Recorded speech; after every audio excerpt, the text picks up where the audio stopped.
C'est un choix de draft historique dans l'histoire de la NBA, mais programmé par le gouvernement chinois.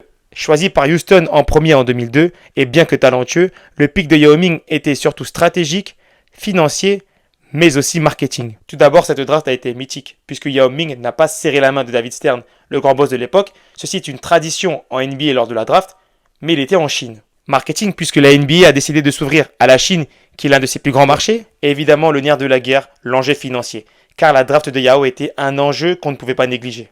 Car la loi chinoise impose aux Chinois qui bossent à l'étranger de reverser 20% de leur salaire à l'État.